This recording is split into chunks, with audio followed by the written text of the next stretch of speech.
Right, how's it going, chat? How's it going? Let's go back. Hey Landon, hey Owen, hey Super. Hey Shane.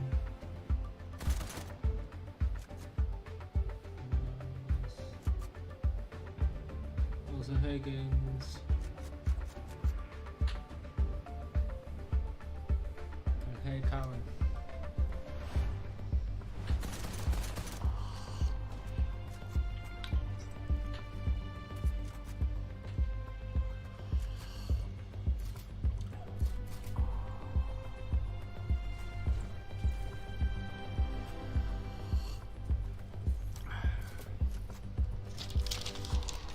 Who's ready for that Fortnite action?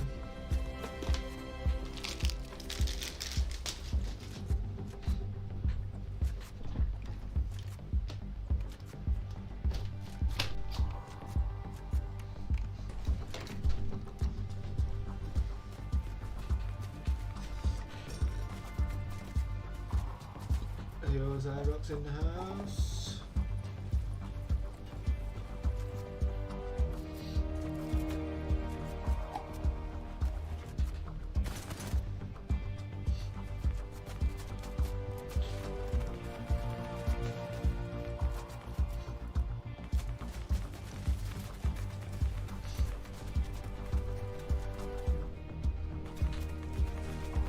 No, I'm not eating out, bro. I'm just sipping on a hot chocolate.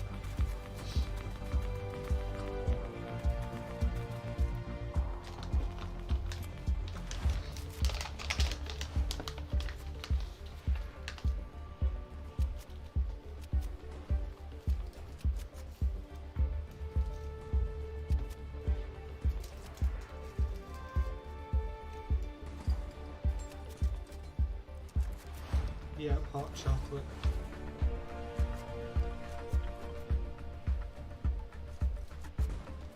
Don't tell me you've never had hot chocolate. Basically cocoa drink.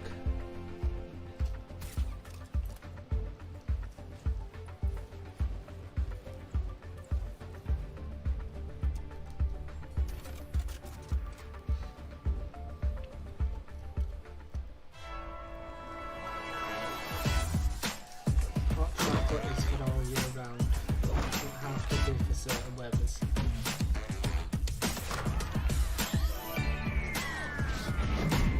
Especially one that tastes as good as this.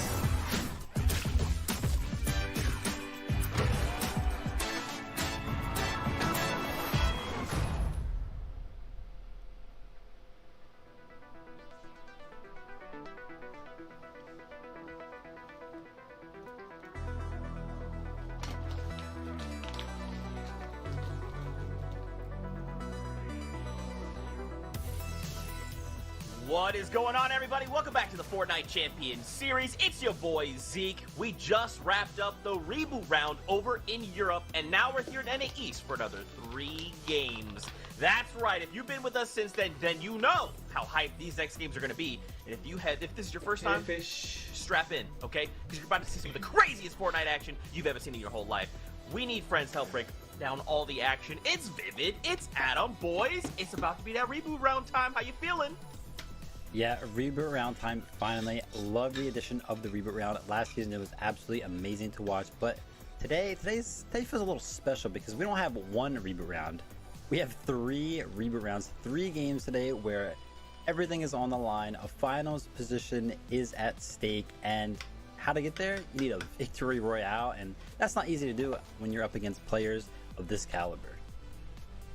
I genuinely feel like I'm going to explode all day. I've been walking around clapping to myself going, let's go! Just because I'm so excited about this. So, you know, the last, ever since the beginning of the season we kicked off, we knew that Reboot round was coming our way. The community got behind it, all of us did too, and we knew that we wanted to see as much Reboot round action as humanly possible. We have 3 games, as Vivid said here, and it's going to be hype central for every single one. This is last chance saloon for all these teams to get into finals, and I know that we're going to be blowing a gasket. We're going to be so excited the entire time. I can't wait to get started. Okay, all right. I like the hype, and we'll get started in just a second. First, we got to do a few things before we can board the battle bus for these games. First off, as you guys know, we start the competition in Europe. We go over to NA East right here, right now, and then we end the day in NA West. Now, do keep in mind, we have 3 matches here, but in NA West, we will have 4. So if you like this reboot action, join us later for that as well. Let's talk about the overall tournament format. Remember the scary graphic? It's coming your way. But this time, not scary, right? We're in the reboot round. Next week, finals. But right now, Vivid, Adam, it's reboot round time. It is reboot round time, and basically to explain how the reboot round works, we are going to have a total of 33 teams fill up this lobby. Now all of these teams, basically how they got together was they got 7th through 17th in their respective heats from yesterday, and that's how we got those players into this reboot round. That's how we decided who gets to play in this reboot round. And again, they are basically fighting for a slot in the finals, but there's only 3 to give, which is why we have 3 games today. And yeah, it's all on the line of victory royale is what is needed. But what's special about today is that there's going to be a team that wins game 1. That team will be removed from the player pool, so they will not be in game 2 or 3 until we have like 31 teams in that final game, because somebody will win game 2 and they will be removed from the pool as well, because they have already secured their slot in the finals. I can't believe, just looking at the board there as well, they see 33 teams, 32, 31. We're getting so close. There are 30 teams already ready and waiting there in the finals for the last 3 teams to join them. And everyone is just waiting for this opportunity just to kind of see who's going to go through, because it all does come down to that final moment, that final, be it high ground or clutch play, whatever it might be, that is going to propel that team into potentially an opportunity to get their hands on the AXA champion. So this is going to be absolutely incredible. I can't wait to see what happens. Reboot round is what it's all about. There's no messing around. It's just last team standing. It's going to be fantastic. I can't wait. And this is going to be pretty hype. But the other thing that's going to be hype, finals next week, 2 days, 6 games both days, a prize pool, an AXA of champions on the line, all the hype in the world. We can't wait to be there. But again, these are just future us things that we're going to be doing. Present us right now, it's all about the reboot round. 3 matches, only the victory royale matters. All the strategy we've built up to this point, it doesn't matter. You could have 99 eliminations and that last person could wipe out your trio and walk with the VR, and they will be the ones punching their ticket into finals. Now, gentlemen, in case some of our friends here that are joining us missed out on the action yesterday, we have the standings. We can talk about which top 6 trios did already move on to the finals next week, but we can also talk about these trios in 7 through 17. Yeah, 7th through 17th is going to be the players that you want to look at if you want to figure out who is in the reboot round today. And there are some really big names that we maybe wouldn't even expect that would have to go to a rebound, because we thought that they were going to be so good that they would just be automatically through to the finals, maybe even a top 3 throughout the qualifying weeks. Let alone, going to the reboot round is kind of surprising for them. Henry, it's FNCS for NA East and it really is. I mean, I was looking at all the different names that are popping up on screen here as well. The trios that we've celebrated over the course of the last, guys have with 3 weekends, a couple of weekends, ever since we began this journey as well. It's amazing to kind of be where we are now with this legacy that's been created over the last few weeks. And it's great as well, I guess, tonight as well for reboot round, for new players who are brand new to the game as well, having the opportunity to kind of just see at its core what it's really all about, a battle royale where someone can kind of come to the end and kind of get through to a finals and try to live their dream out. I mean, we can see here Heat 2 as well, some of the teams that we were focusing on Heat 3 yesterday. This is Heat 2. We can see Mega, Rokan and Dubs there getting 37 eliminations, 178 points. They'll go those guys through. I got so excited there, I kind of lost my words. 6th place there, Furious, Blake and Illest as well, a team that we talked loads about as well. 136 points there, getting them through in 6th position there. But you can see just 4 points at 7th position. Cloudy, Class and Sussport just couldn't quite make it. But they were there today trying to get their own back, trying to get their way through in the reboot round as well. And Heat 3, we talked all about this yesterday, Vivid. What a heat it was. Yeah, Heat 3 was absolutely phenomenal to watch. I loved watching it. Unfortunately, my team, my prediction right there, Calc, Joji, and Osp ended up coming in 10th place, so we will have another opportunity, thankfully, to see them again, because, we love watching them play. But a trio that I'm actually excited to watch today, and they really picked it up. They showed how good they are at the end of yesterday was C-Split, Smite, and Strafes there in the 7th place slot. They actually lost a tiebreaker to go ahead and get that 6th place automatic advancement to the finals. And, them being so close to qualifying the finals just proves that they have what it takes. They didn't get a victory royale yesterday, but I know that they were playing really well. And today I would say, like, you know, as like a sideline root for somebody, I'm going to be rooting for them. Yeah, and a big shout out for myself as well. Third position there, Scope, to clutched it in the solo style there at the very last game yesterday. The rest of the top teams weren't there, but he managed to get his team over the finish line and qualified. So GG you guys as well. Unbelievable scenes. And we saw that all day yesterday, right? Just these trios coming out with these individual efforts, pushing their team across the finish line at all costs, making it into those top 6. But once again, today's story gonna be a little bit different, right? All you have to do is get that victory royale. It doesn't matter about points. It doesn't matter what happens. If your team walks away with a win, you're going to finals. That's it. So we got to talk about some of these trios coming into these games, some of their highlights, some of their cool plays, and you know, Vivid, you talk about this trio a lot. This is their last chance. It's Calc's trio. Nah, I don't think I've talked about him like ever, have I? But yeah, you know, Calc, Jersey, and Osp. And, you know, what's really cool about this highlight that we're checking out here is that one of their strategies for yesterday was to land at steamy stacks. They had it uncontested, but they would use those stacks to fly in over on that split drop where that trio was always split because they need to be really separated to grab loot from, you know, all these different spots, so they can just all three fly on, land on one person, and it gets them really good early storm surge. So I hope that we see some good strategy around that today, because I think it was working for them yesterday. So if they continue something like that, they will have the storm surge necessary to lead into a really solid end game. Yep, generally wouldn't be surprised if you had a celebratory Calc henna tattoo at some point here. This is how much you love these guys. But let's look at Lazar, Eclipse and Zypher as well. Hero team, 23 eliminations, 84 placement points in semis, which was very close to qualification in Heat 2. They've not managed to make it into a round 4 yet with their track record of sealing the deal when it comes to sweeping out endgame. I'm sure they could. And Animal here as well. We know Animal. I remember watching Animal at Katowice Royale all those years ago, and here he is back, still dominant in that high ground, Vivid. And we know these veteran players, they know exactly what they're doing in these situations. Yeah, Animal has always been a really solid player. He's been, you know, in the scene for a very long time, so he is a veteran player. He does have that experience. He knows what he needs to do today. He knows he needs a victory out, and he knows how to win games, right? Like, the formula that is needed, he just needs to execute on that today. And then obviously he's backed up by High Sky, another veteran, and then AB, arguably one of the best controlled players that, you know, has come around in recent times. He's just really good in those close quarters situations, and so I think that he'll be able to get a lot of refreshes for that trio today.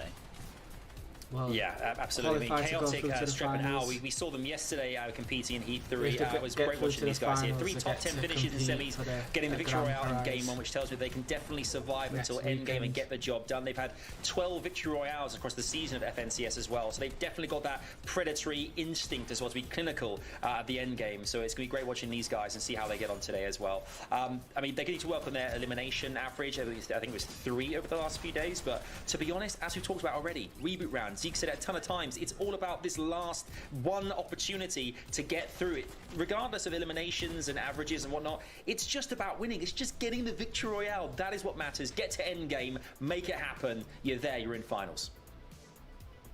And I love, Vivid, that you kind of talked about the caliber of players kind of competing in NA East right now. I mean, it's literally a who's who of who could move on to the finals, and there's only 3 spots, right? So every time we're watching these games play out, the moment one of these high-profile trios we're so used to seeing in finals, for example, they fall, they're gonna be like, okay, well, we have 2 games to make something happen.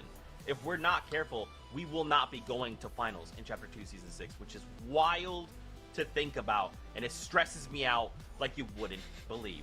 But we got to talk about predictions. Which trios you guys think will come out on top in one of those top 3 spots? Our analysts, our casters, they've made these predictions, and so we can kind of talk through who we believe will be going through. Now, Vivid, MDF, Sizz Lucky, Nounsy, and Shades. Why do you think you picked this trio?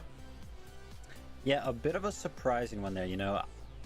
Maybe underdogs is the word, you know. Sizz, Nounsy, and Shades, not really like known. They're not like really huge players that have, you know, won a lot of events, but I love Sizz. He's a really good guy. I used to team with him. I know he has the potential because especially after yesterday, that victory royale that he picked up, like, that was like, wow, like, Sizz can still play. He, you know, he can still grab these victory royales. So I really like the fact that MDF went ahead and picked him because MDF knows that guy has experience in the game. You know, obviously he played with me, so he's got to, you know, he's got to have a couple of tricks up his sleeve, right? You got to learn something from me.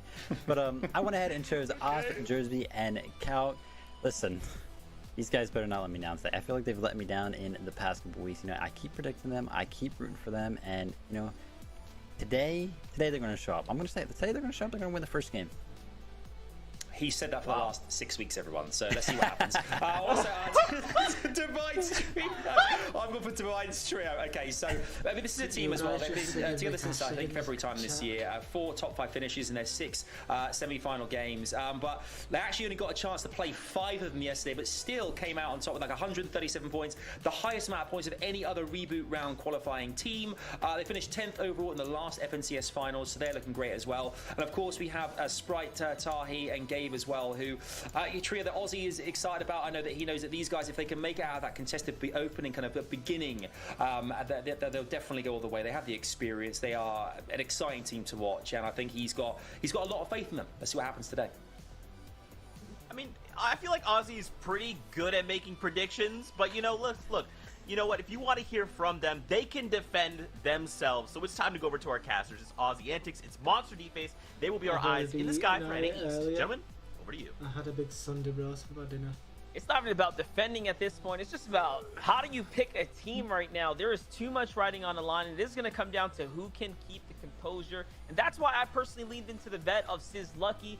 You know, we saw something great from them yesterday, picking up a victory royale. I think that's a confidence booster. Remember, you even go to their social profiles, they're not in the mix, right? They're just super low profile, super, I guess, head down grinders. I know why you picked your team, Aussie, but take me through it, because that's a big team. They can surely get 1 of the 3 today. It is. Gabe, Tahi, and Sprite. Obviously, I mean, like, I love that Adam's been leaning on, like, past weeks' examples of performances, and that is a fantastic way to lead into a pick. But for me, we know Gabe, Tahi, and Sprite, they've been going up against Clix, Bizzle, and Booga game after game, week after week. And when you go up against a team that strong, you don't get to show your full strength. Last season, though, Gabe, Tahi, and Sprite definitely showed their full strength. I am fully convinced if they are uncontested, or if one of the 3 games, they can take the team out early enough to get off drop looking healthy, I think they are the best team at getting victory hours in this lobby. But it all depends. I mean, there's so many big names in this lobby, and looking at the other regions, we've actually seen quite a few upsets. I mean, this is different Fortnite, right, Monster? We're basing this off previous experiences when they're playing for consistent games, right? You're playing for a consistent top 5. When you're playing just for the win, it's entirely different. Yeah, it surely is. Like we said, the pressure is going to be on, and let's just talk about the dynamic that we should be expecting for these games. I mean, heal-offs, not out of the question. Normally, in these FNCSs, in the normal qualifier week to weeks, you're going to go all the way. Players are going to bang it out. They're going to literally just try to do their best to secure as many points as possible. The format changes all that, right? Everything is now flipped upside down. It's on its head. It is about survivability. How long can you stay alive? Will you have those floppers? Can you maintain HP inside the storm with the medkit plays? Like, we've seen so many teams mess up medkits, I think, this season more than any other. There's just been just a spotlight put on people failing the heals. If there's a time to fail a heal, it probably has already happened. This is not the time to do it, not at all. No. But again, there's more pressure than ever now. Yeah, there's more pressure there. We've seen it a few times, and I feel bad because when you're sitting back, you're sitting comfortable, and you're watching someone pull off a medkit play, it seems so simple, right? It's a counter, get it off before the storm gets you, and you're fine. But it's always that 0.1 millisecond delay on the actual activation of the medkit that trips so many pros up. And I hope they've learned it by now, because there's nothing worse than watching someone go down in the reboot round and not qualify because of a failed medkit. I watched it on NA West last season. It was gut-wrenching, but I'm sure the players have now learned. But yeah, it's a different game altogether, Monster. Even endgame, when you're rotating, if there's a player on your layer, if there's a player below you, you're only looking for eliminations if it gives you some kind of material or maybe med advantage, or if it gives you a positional advantage. Outside of that, it does not matter. And that's why I'm expecting this early and mid game to be incredibly stacked. I'm fully expecting when Surge kicks off, 85, 90 players, I'm expecting a lot. Yeah, but remember, when that killer instinct kicks in, you never really know. Players just go into what they know, which is jump on that team, take that fight. And the game, the battle bus is just about to be underway. Ladies and gentlemen, game number 1 of the reboot round here for the FNCS is here.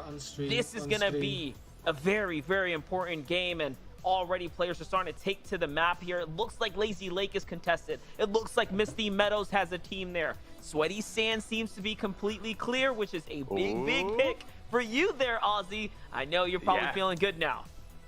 Yeah, that's looking pretty good. Gabe Tahi and Sprite getting uncontested. Sweaty will be interesting, but I'm seeing a lot of power POIs all uncontested as well, though. We have Oz, Joji, and Calc. I feel so bad. I've switched up on these guys. I've backed them for 2 weeks. I love Calc. I wouldn't be surprised at all if they get the victory out, but I even DM Calc. I was like, look, mate, no offense. I backed you twice. I got to switch it up here. We got to see how you go, but that off the bat, we have a legendary pump shotgun. We already have Calc trying to get the extra meds in the inventory, using the harpoon to get some of those fish. You already mentioned it, Monster. If we go to a heal off, it's all about the floppers. There's no more chug splashes. It's med kits and it's floppers. That's it. And you can only get one med kit off in a 10-tick zone, and that's before zone closes. So I like this playstyle. The thing that's going to depend massively for this team, Monster, and already it's looking not the greatest, is zone. If they somehow get a first zone that pulls to Steamy Stacks, I am fully convinced they could win this one. They could still do it. They got a win yesterday, even when they got an opposite zone. It just makes it that much more difficult.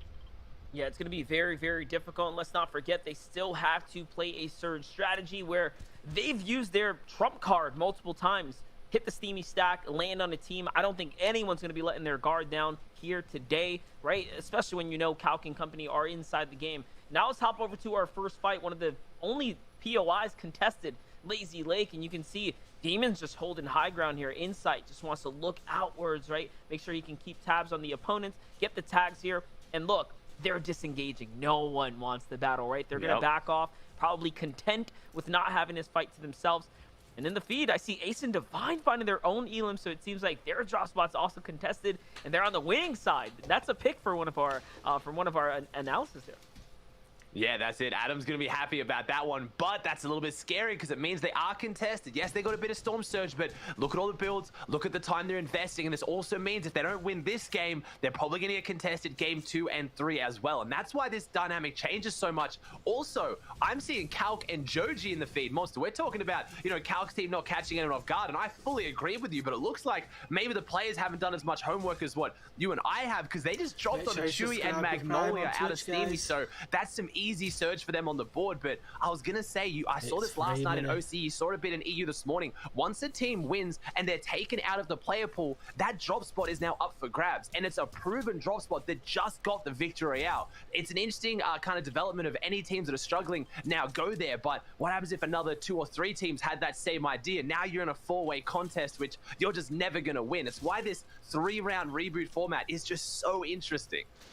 Yeah, that really does become a mind game at that point, right? Do you psych yourself out? Do you overthink and overcompensate the thought process behind it? Because like you mentioned, a team wins, drop spot's free, might as well take it, right? But yeah, that's where the struggle, I guess, the mentality comes in.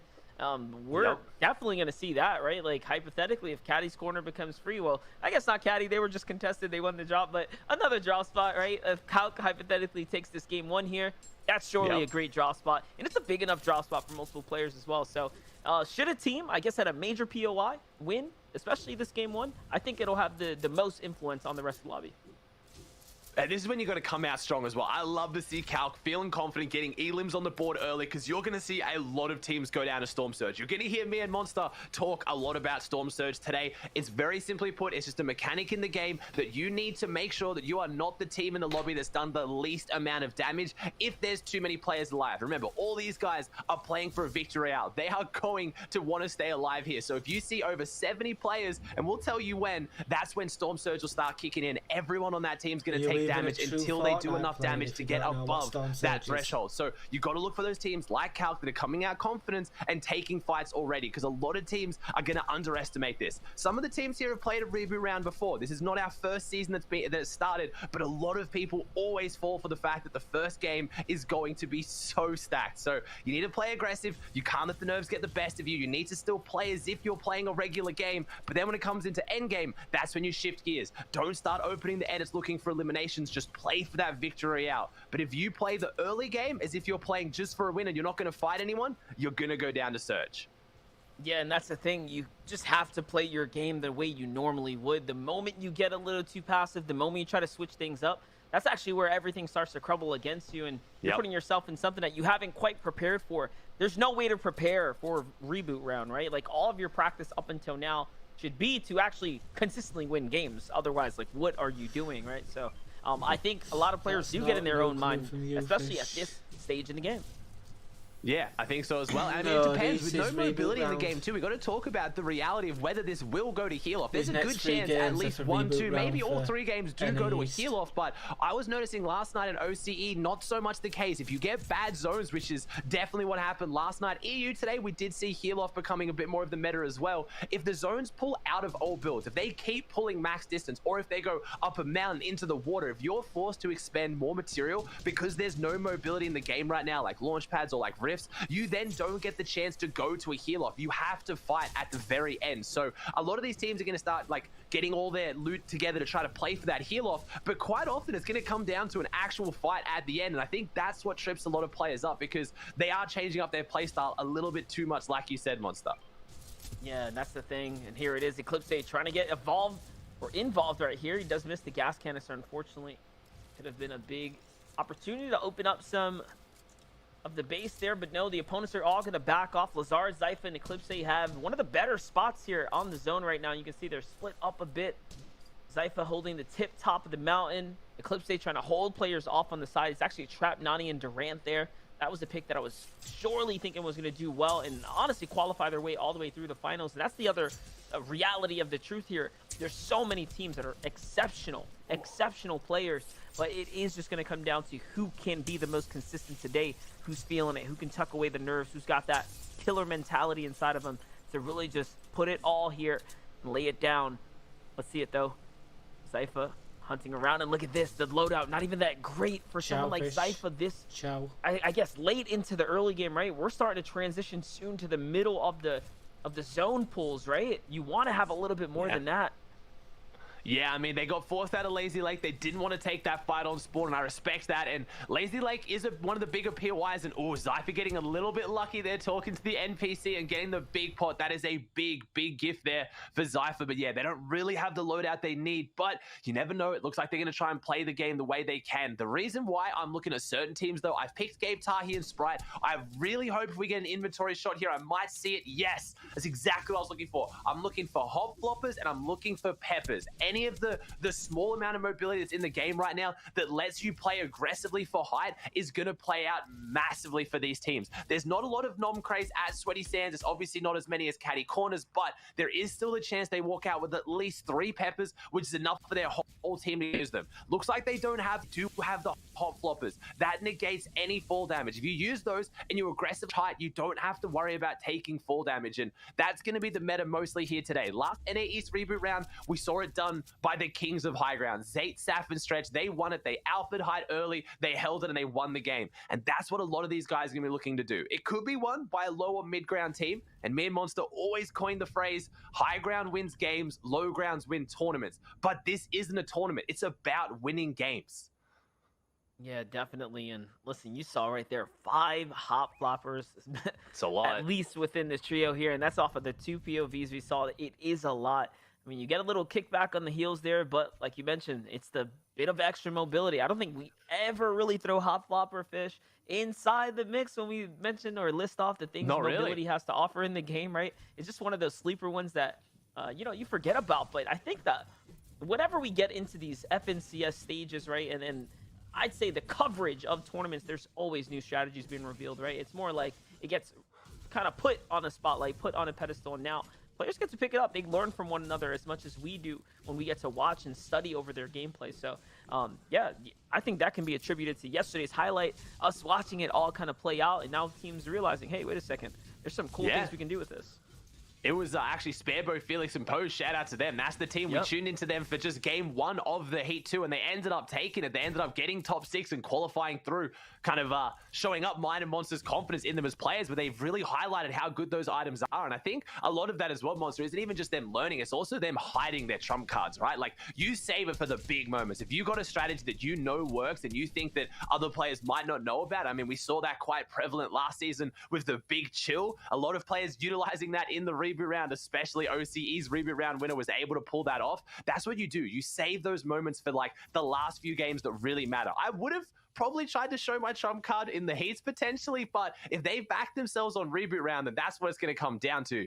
And Panda, Stowe, and Twexy, a team we haven't talked too much about. I'm a little bit scared that Stowe doesn't seem to have the best shield, which makes me think they don't have any big pots left, but this is a team that could show up big. Twexy's done very, very big things on the console track, and I'm excited to see if they can do it here on PC. Panda as well, it's a newly formed team. We've got a lot of newly formed teams here, actually, Monster. Yeah, definitely. You're talking about just shield and teams not looking too healthy. They're going to be digging deep into their loot pool, and you can see down low as Sid, Divine, Ace there, they barely have anything to work with as well. They're just trying to really put something together, and that's going to be the reality for a lot of these teams here. They're just going to be working off the land, working off of whatever it is that they could have gotten from whatever route they put together because of the passive nature here, as we're starting to lead into what look like a little bit of an engagement here for Jax, Nevify, and Jackson down low, or Lie here. You have a team, they're sitting right up above. 87 players in the lobby. Only a few teams have now been taken out of this one in full here. I was saying my prediction was going to be around that 85 to 90 mark. So, you know, we're looking pretty stacked and we've only lost 3 teams out of this. Lijax, the team ramps up on them here. Lijax is 3 below. They need this damage. This is actually good for them in the sense if they were ready for it. If they got the damage out, Nevify's now on literally 1 health, has the floppers, has the medkits, has the minis, needs to get away from this one. But when we talk about this going to a heal off, he's now just gone through very, very valuable utility that could have won that heal off and won the victory hours. Now we have Krusty on the high ground. Everyone's got eyes on this. They're on top of this spire. This is one of the most elevated spots in the map, especially when it's in the middle of the Misty Lake. Like, this is not where you want to be taking a high fight. Yeah, but not only that, another trio just stepped into the mix here. They're going to go up and base over. They're like, hey, Storm Surge fight? Yeah, we need that too. Let's get in. And now all of a sudden you have 3 teams sitting on top of one another here. Damage looking good though. At least Jackson Company find what they were looking for here. Kippets and Krusty, they get into fight up above. That's the engagement. They were the latest ones to rotate in. And no, Kippets now by himself. You saw Vague jump off the build. He gives Kippets the high ground here. But for what? Kippets is only a solo now. Kip is holding some very valuable heals here as well, and Peppers too, so this could be a very crucial knock right now, but no, it's a messy fight. Players rotate into Jax's team. They're looking to wait here and find and capitalize, and they do. And now another one here for Lijax. He's going to find a white tag there, and the knock. Seems like he might have gotten the finish. He's now looking for it. This is a scary one as well. Like, yeah, you're winning the fight, but how much have you used into it? You're the edge of zone. Like, these are those scary Storm Surge fights. This is why I told you guys what Storm Surge is, because that's what these fights are. They might look strange to you if you're at home and you're used to playing normal lobbies, even some arena games, maybe some less stacked tournaments. You think, hey, if you're playing for the victory hour, why are you just ramping on top of a team on edge zone? It's because they have to. They didn't find their Storm Surge. They didn't get their damage early. They're going to go down regardless. They have one last-ditch effort to get their damage, but me and Monster always talk about on the broadcast, if you're box fighting for your Storm Surge, something has gone wrong. At that point, that is the last-ditch effort, and it very rarely goes well. You want to be in teams like this. Class, Cloudy, and Susscript. And honestly, this is a team that I potentially should have picked for my prediction. I would not be surprised at all if they pull this off. We had Cloudy, Susscript, and Bumboy absolutely dominating last season before, unfortunately, Bumboy had to go back to NA West, but they managed to pick up Class, which is a big addition to this team, and they've been a kind of sleeper pick. They haven't been as consistent as last season, but I truly think they could pick up a victory royale here, and you're seeing it. They're based up in hard mats. They've got all their Storm Surge at distance. There's no one near them, and they're just controlling the whole area around them. Everyone's having to go around them, and they're just going to keep a clear path for themselves straight into the center of next zone. Yeah, not only that, they have a full team wipe, so they've literally done their part for the game here. They've gotten the surge that they've needed, and they're based up here on the outer edge. 1 minute on the clock here to continue to put pressure on other players as they have to make their rotates through. And then the game is on. Then the real Fortnite begins. How are they going to rotate out of this position? We'll see, because they're the only team at the northern portion right now, which means that all the other teams are going to be hunkered down, based down, most likely inside the Lazy Lake. We already know south of Lazy has all kinds of action unfolding. But yeah, you mentioned Class being a big addition to this team. I absolutely agree. This is another one of those makeshift trios that have come together that have veteran quality mixed into it. And those are the teams that can realistically win a game here, especially in these next 3. Talking about the vets, we have High Sky, Animo, and AV. Of course, all coming together as well. This is the Xset and, of course, Sentinel team right here. Not too bad, but Animal's he's in a world of trouble right now. There are a couple campfires here they can potentially rotate or migrate towards, but again, there's players everywhere. There's no free passes.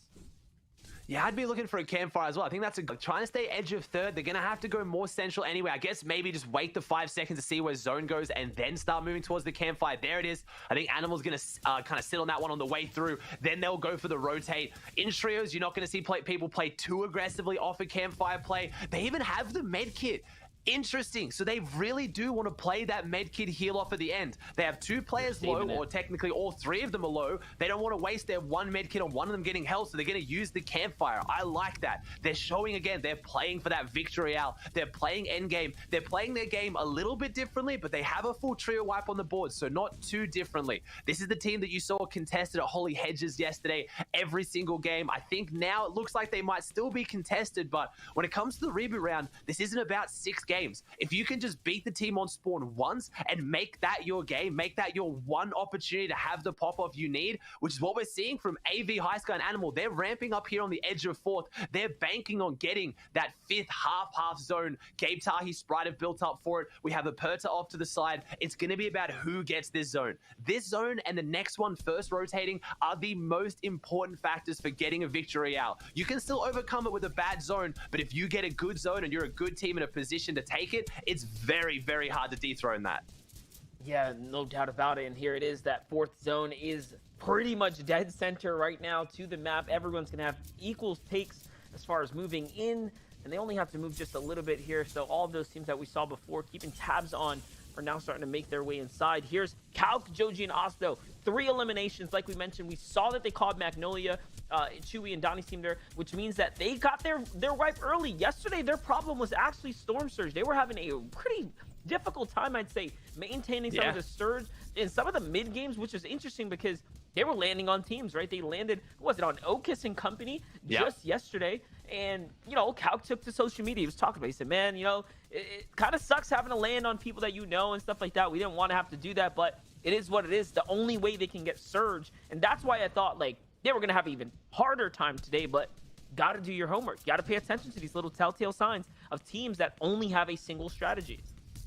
Yeah, this is looking fantastic for Vivid's pick here, my traded up pick, because I'm seeing good loadout as far as damage. I'm seeing some meds. I'm seeing floppers and med kits. It's going to be about this zone. This is the 5th zone. 5 seconds and we will know everything about who has the strength and power position. You can still make up for it, but if you get a good half, you base up on high ground. We see Gabe Tahi and Sprite. They don't look like they're moving. They look like they're looking around. They didn't get it, unfortunately. Gabe Tahi and Sprite have to pull opposite. It's gone to the south side of Lazy, which means this could also be a Lazy Lake first rotating, a big throwback to the OG tilted days of rotating through big builds, and that makes heals off that much more likely. If you can break into an old building, hide inside there, save your material, and oh my gosh. When I talk about high ground and half being so important, that is the perfect visual representation of what it means to these teams. They will put everything on the line to get that high ground on half and try to hold it. But if you have another team that aggressively trying to push, and this isn't held up by that much, you have to be scared because they're investing so much in this. It's Ace, Sid, and Divine. This is Adam's pick right now. Just building to sky limit against Demon, and just like that, Sid has to drop down. They give up the high ground, but if both teams invested too much, yes, high ground on half is important, but if you have to drop down 10, 15 layers back to rotate, you have so many materials. A good team like Gabe Tahi, Sprite, Joji, Calc, and Osp could easily late take it off you. All you've got to do is get front side on 2nd or 3rd rotating, crank a few 90s, and you're now got high ground with way more material. I know high ground's important, but I have to think both those teams got a little bit skittish, overcommitted. We'll have to see though. Yeah, not only that, Sid had the pepper effect there too. So I'm thinking maybe he just thought, hey, listen, if I can do this by myself because I have peppers, we'll be okay. And worst case scenario, break it down. But no, looks like that is not even going to work out. This is super enforced here. You can see Divine really trying to figure out how it is that they want to play this. They clearly don't want to be too close up. They understand that they are on fragile ground as well. He doesn't want to be too high. He wants to be close enough to at least be able to catch themselves. Where's this next zone going to go right now? It's going to pull complete opposite for the majority of the lobby. The bulk of the lobby is going to have to rotate across. All these teams still sitting on their hop flopper fishes. I don't think we've ever seen a setting in Fortnite competitive history where so many teams have actually been utilizing these hop fishes. And look at this. This is what we talk about. This team is massive. This base is absolutely massive. We just have not seen something like this in seasons.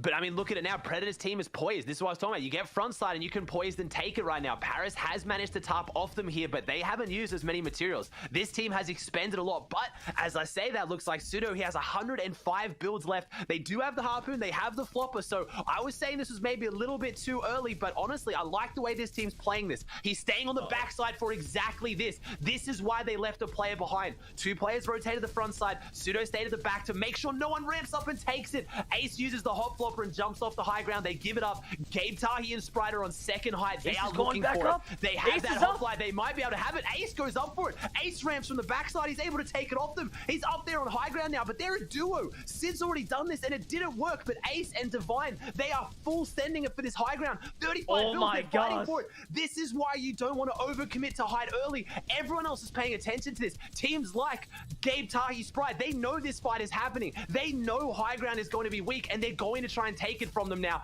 Ace has to give it up, and the hot flopper runs out just in time. He loses the low gravity effect, and he goes down to fall damage.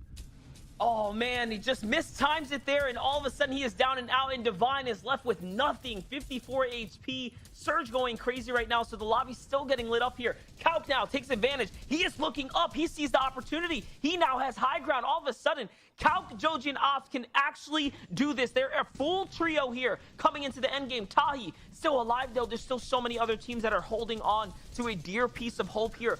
But 8 eliminations for Calc, Joji, and Off. It seems like this is their game. Even have the stink bow. This is perfect. Dig into those white heels. That is the play to make right now, because if you force teams to use floppers early, they have more of an advantage. Aussie, they're setting themselves up to actually take game number 1 here. They are in a fantastic position. The only thing that scares me right now is Calc is down to 2 builds. If they can find a refresh, if they can find something out of this, they will be looking fantastic. We have Calc, a competitive veteran, the first NAE's trio FNCS champion all those years ago, even rocking the same skin. This is an absolute throwback. They're high ground champions. They're on high ground. We see Cashew goes down. Joji and Oz need to do what they do best. They need to find refreshes. Joji's going through the last few bits of his builds, but we have Joji and Oz, 2 young mech demons who need to try to find something. They're throwing down the med kits. Calc is going to go for that heal off. He has the med kit. He has the floppers. He has everything he needs. Strafes is down. Class is down. Aminish is down. Everyone is falling down below. They are a full trio on high ground, and they are poised to take game 1. It is very, very likely at this point Calc takes this unless someone has an answer. Who down below can step up and challenge the champs? Because someone is going to have to do it. Zone pulls across again, which I know it's pulling back actually. This is fantastic. This is going to save even more materials for them. You have Cloudy and Susboy fighting on the low ground. I don't see Tahi. I only see Gabe and Sprite. I think Calc has this monster.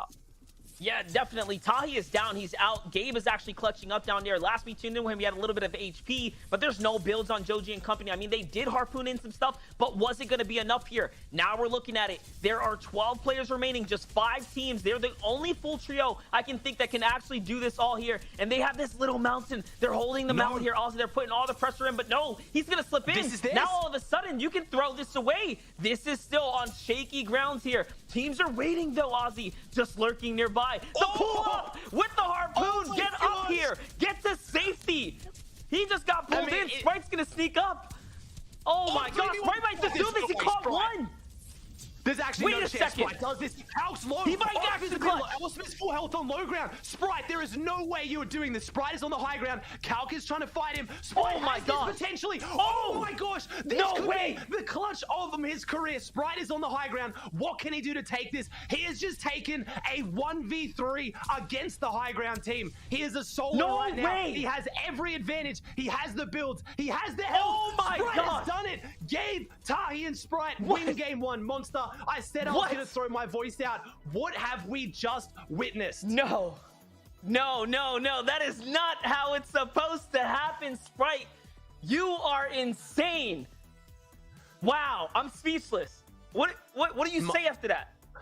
I was watching that thinking, all right, Vivid's going to smile. Vivid's going to laugh at me the first time I don't pick Calc's team, and I switch it up for Gabe, Tahi, and Sprite, and they show what they can do best. That team has been involved in a lot of drama in the weeks coming up to this. They've been going up against the big boys, Clicks, Bizzle, and Booger. The community's been a bit divided on it, but you cannot deny it. Gabe, Tahi, and Sprite are three of the best players in NA East. Sprite has just pulled off one of the best clutches you will ever see in the game of Fortnite. You can't doubt them. If you had doubts before, now you understand why they are an S-tier trio, and this is why they have a chance now in the finals here. We're just going to toss over to the desk. We're speechless. Take it away, guys.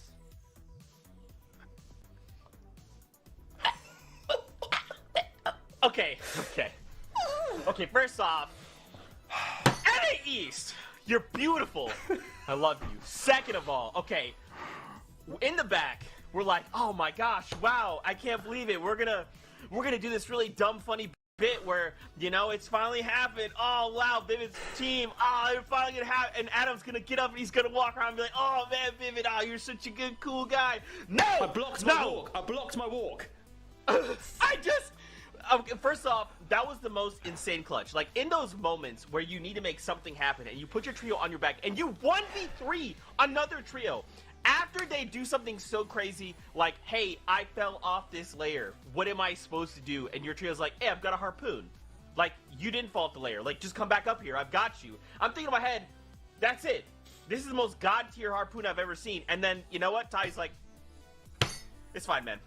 Sprite, me, by myself, and all by my lonesome, 1v3, no problem. Just, you know what? I'm just gonna get up. I'm gonna walk away for it. I'm done.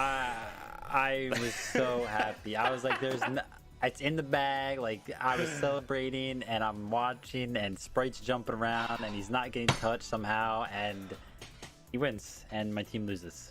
So that happened. Hey, Sprite, well done. Yeah. I was like congratulating. I you know, grimaced teeth, and I was like, "Well done! For you finally done it. You did it." And suddenly, we just see so. I mean, one thing is my team. I was really excited about. I thought that, you know, Divine's trio going to go all the way there. We saw that Pepper that failed just before hitting the bill, and I mean, everything was kicking off. It was absolutely insane. Sprite 9 eliminations. 1v3, and not just any trio, Calc's trio. A trio that we know so much about. You can see here so much action in game one. We knew this was coming our way, but look at this. Dominating the high ground. Zeke touching it already there. The harpoon play to bring the team back together on the high ground again. That 3v1, thinking this is it. We've got this all day. And somehow, Vivid, he manages to do it. I can't believe it.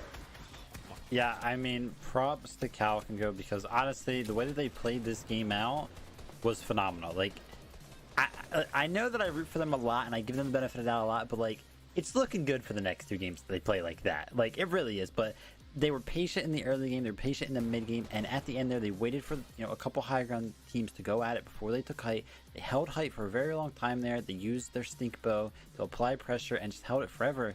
And man, like, I wouldn't even want to feel it the way that they do right now, because it's gotta feel so bad to play so well and then just miss out so close. But yeah, Gabe, Tahi, and Sprite, you know, props to those guys. They had Sweaty Sands uncontested finally, and they ended up taking it all the way.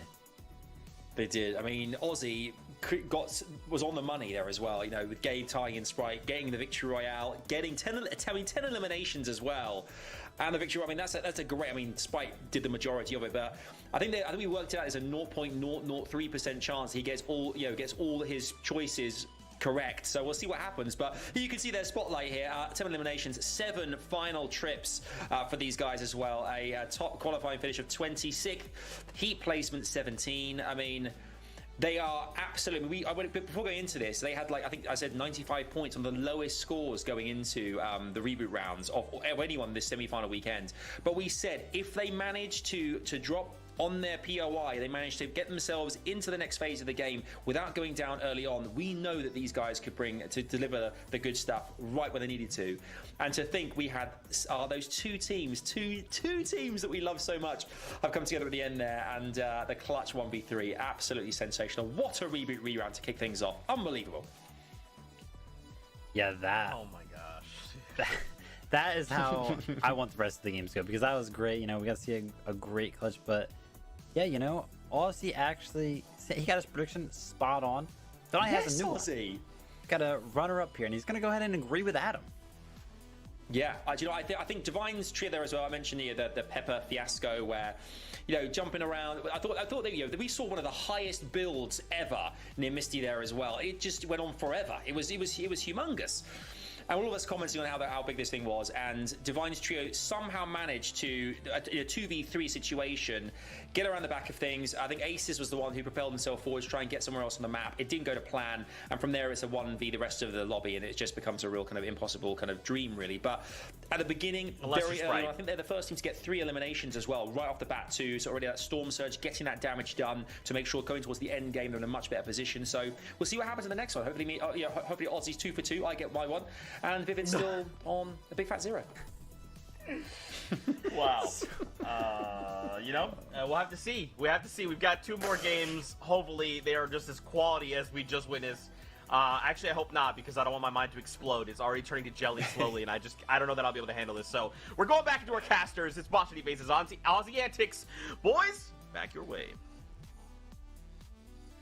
Man, that is going to be a tough one to follow up after. Like, honestly, listen, Sprite, guys, if you're not following this man on social media, Gabe, Tahi, and Sprite, they have been through what has truly been a struggle the last couple weeks through the qualifiers, the semifinals. You know, stress at an all-time high going up against Clicks, Bizzle, and Booga. It's really just been a back and forth, but they have truly proven, Aussie, like, why it is that they are here. Oh, they have 100% proven as a team, and I know Sprite is going to get a lot of that focus. That is going to go down as a top 10 play in Fortnite history. I can guarantee it. A 1v3 against a healthy, high ground team to somehow clutch up the qualification through a reboot round. There's nothing that can feel sweeter than that, as Calc, Joji, and Osp need to back this up right now. They need to make sure that doesn't affect them, because they just lost the 1v3. Their confidence is going to be a little bit low, and they're taking a spawn fight. This one's a risky one. They've obviously done their usual strat. They've dropped from Sweaty Sands onto the triple houses, but this time was a full trio, and this time they were ready for them. Calc trying to fight his way back through this one. He's only got 2 shots left in the shotgun. Is it going to be enough? He's literally running out of bullets, and the almost game 1 winners go down on spawn in game 2. That's gut-wrenching, Monster. Oh, that's rough. That's so rough right there, especially considering they just won this battle. But it seems like Chewy, Magnolia, Donnie, they hit the drawing board. They were much more prepared for what was coming, and this time they were there as a full team to back themselves up. And that's just how quickly things are going to change here. Here's another team that can realistically take this whole thing. Owl, Strep, and company, but hold up. Faded, Brugge, and Turds actually end up coming out on top. Each of them win their ones. Their one-on-ones. And they best the opponents here, and now all of a sudden they're the kings of Sweaty Sands. But for how long? There's already a team moving on in. They can hear the shots in the distance, and they want to get involved right now.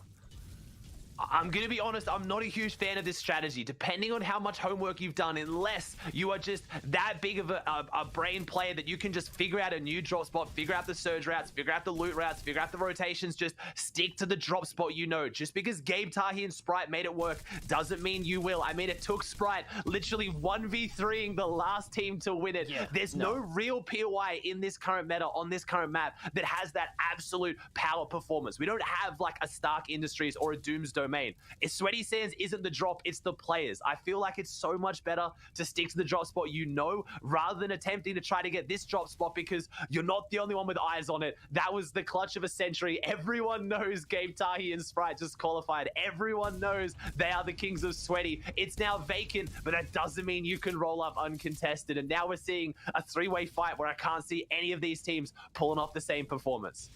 I mean, listen, the best part about it is that we knew it was going to happen. We just talked about once the team quals, who's going to take it, especially if it's at a main POI. There's enough room for 2.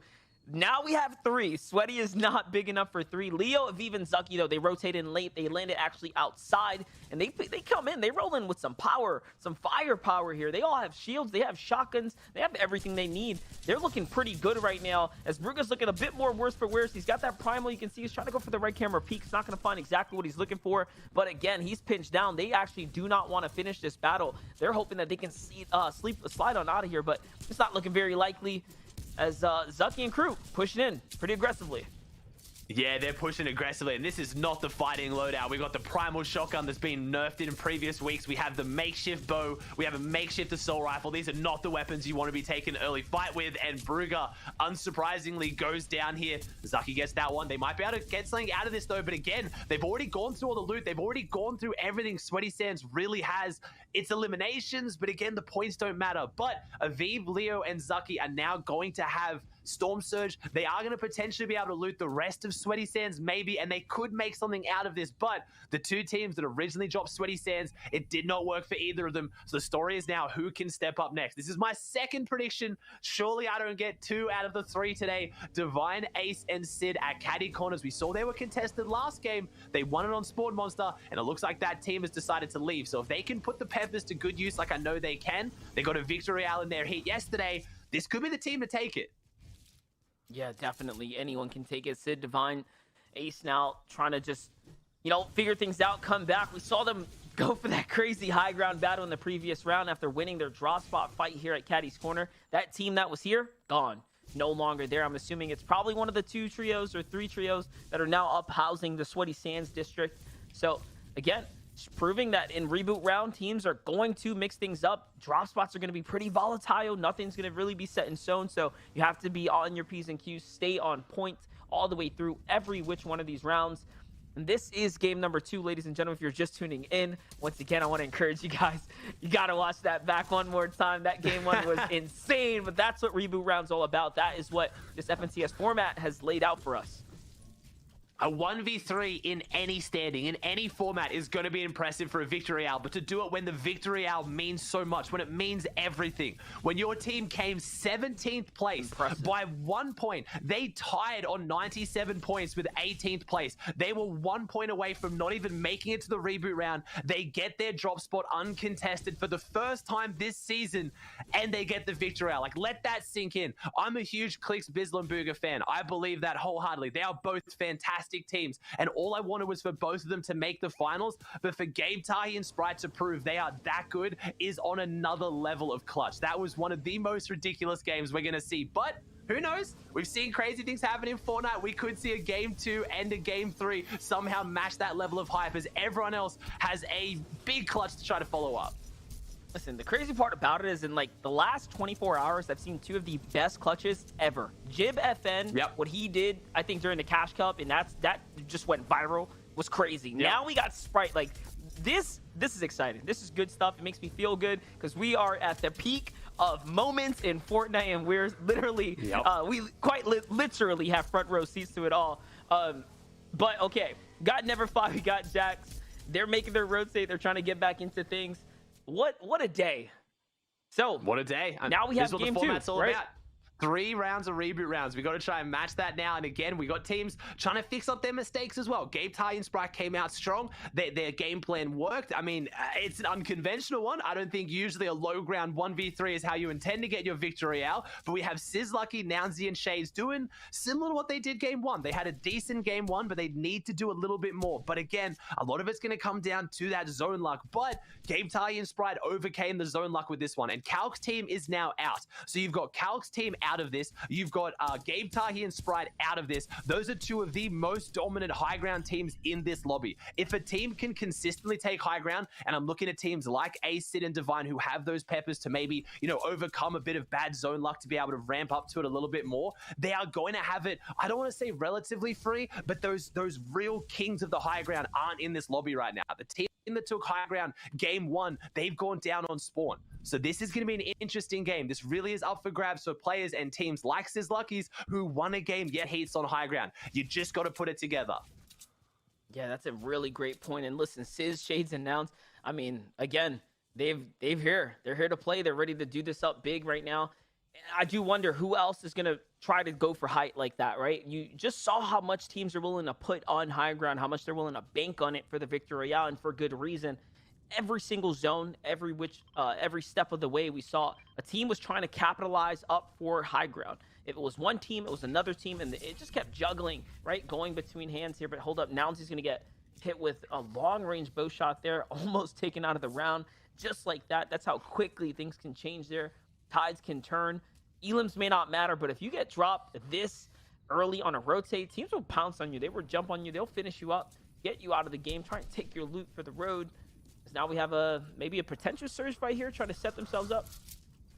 It's going to be an interesting fight here as well. These are two very, very good fighting teams. And interesting, the edge of zone. I think this is a bit of a surge engagement. Evasion's going to try and let them rotate, but wants to maybe get a few of those free shots as Sid takes down Shades. We were just watching them outside of Weeping. It looks like Sid's team rotating out of Caddy has now pounced on them. Divine now finishes up Shades. So that's looking really, really good for Sid, Ace, and Divine because that's their Storm Surge. They were uncontested Caddy. We know how good that loot is with the Peppers. They have the vehicle to rotate across map. Now they have their Storm Surge. That is setting everything up for success. You saw Calc's team get a full trio wipe early in game 1, set them up for success, and they were so close to clinching the victory. So looks like Nounsy and Sizlucky got to do this as a duo, unfortunately.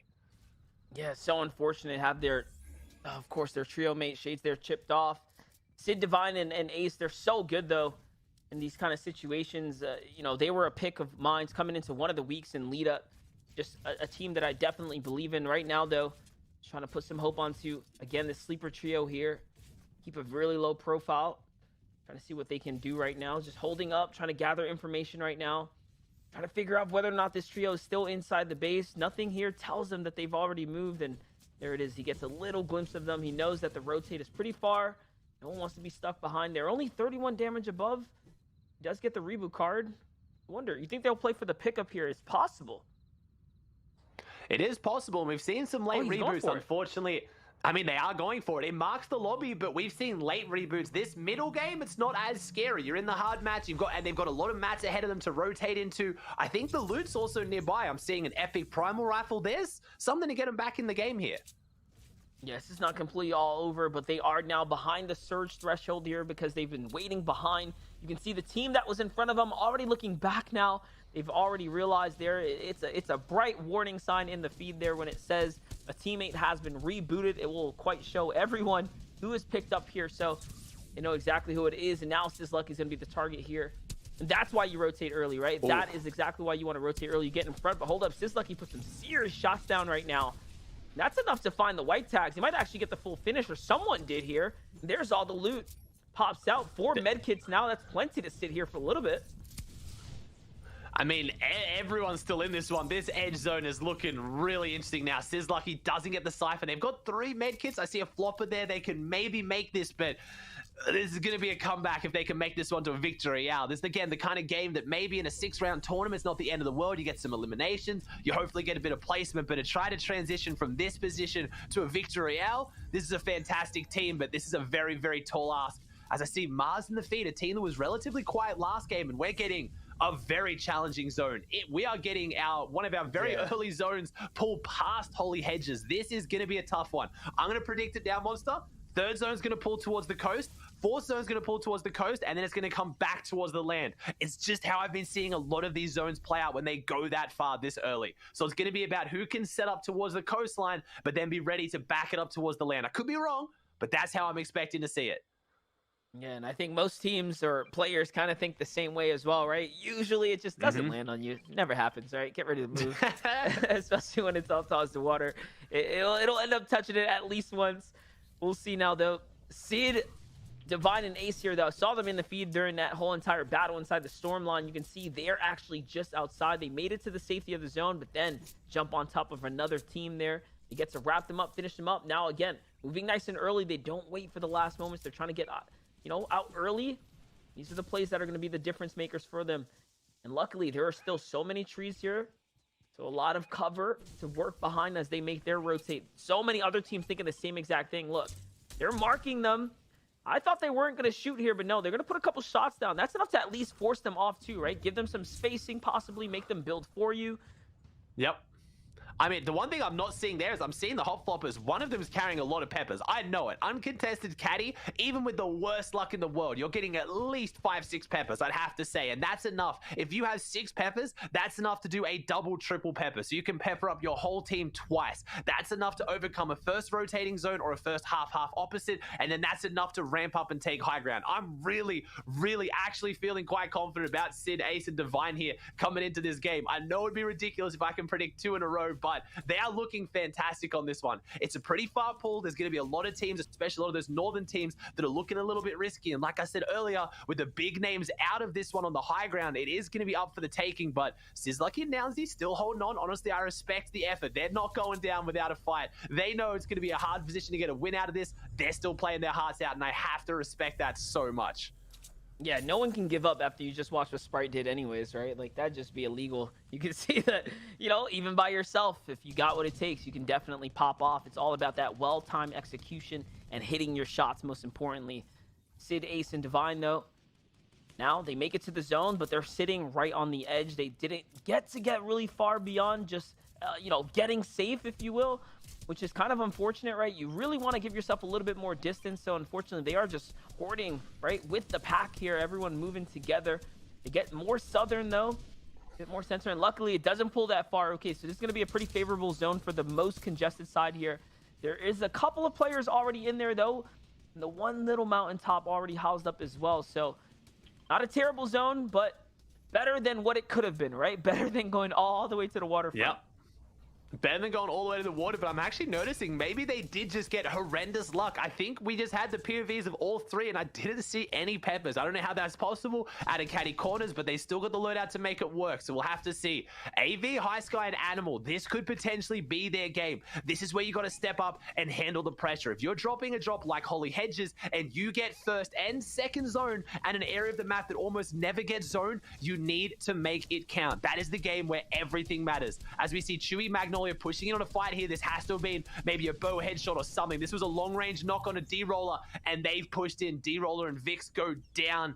Things are looking sketchy right now. Both D-Roller's counterparts from his last team, or actually one of them playing here today. Colazo made it through. We're seeing Class here today as well, so gonna have to see if D-Roller can do bigger in Game 3, but Magnolia being taken out early in Game 1. They're looking pretty good here in Game 2, Monster.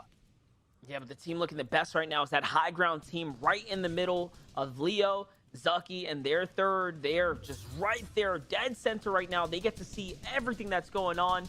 Take a look at them. It's Aviv who's up top. There it is. They have the best spot here. They haven't moved in quite some time either. You can just tell. Stinkers in the inventory. Okay, that is the counter of any heal strategy. Big radius, especially in the end game, that can really start to come out. It almost becomes a power tool in the final instances. And with them having high ground right now, if they pull half-half, with the metal base that they're sitting on, the peppers in the inventory, and they have so much going for them. Like, this is quite literally the dream scenario. Yeah, and you got to think those stinkers as well. They also have the double utility of being able to be eaten for extra white meds. We'll see heal-offs come down to 1 or 2 ticks the difference. So eating a few stinkfish can massively help, or just putting them down on pressure on a team below you. If you're playing a heal-off, it's all about white heals. Those stinkfish go straight to the white health. So it's going to be interesting to see, and they're pretty much poised to take this one unless someone can answer. It looks like Ace and Divine have ran into some struggles. I don't think I'm going to get the back-to-back Divines out of this. Ace and Sid have to do it as a duo. This rotate was a pretty rough one for them, unfortunately. Eclipse Ace in the feed as well, and they're not in here. I think they thought they were in there, one step off. We have Ace popping the med kit, and now they're down there, and the other high ground team doesn't get zoned. So I don't know who this pulled towards, but they have a big advantage. But there's 2 teams, and I'm looking at those arrows, looking at each other. Who's going to ramp up? Who's going to try and take the high ground on half-half? Yeah, it's going to pull straight south. That's more favorable towards Sizzlucky and crew, who are moving in nice and late. So anyone that played that wide rotate, went around the edges there, they're going to get paid off in full here. For Leo, Aviv, and Zucky there, it's not looking too hot as they have to make a long rotate. But hold up, Ace and Sid here still getting pressured. No one wants to give them or give them an opportunity to breathe here. And now it's time to move. Like, when are they going to decide to go? They're trying to wait. They're trying to time it. 5 seconds here. The clock's already ticking. They do have hopper fish as well. And Ace says, no, we're going to save it. So they're trying to keep this winning trump card, right, for the final moments. But are you even going to make it that far right now?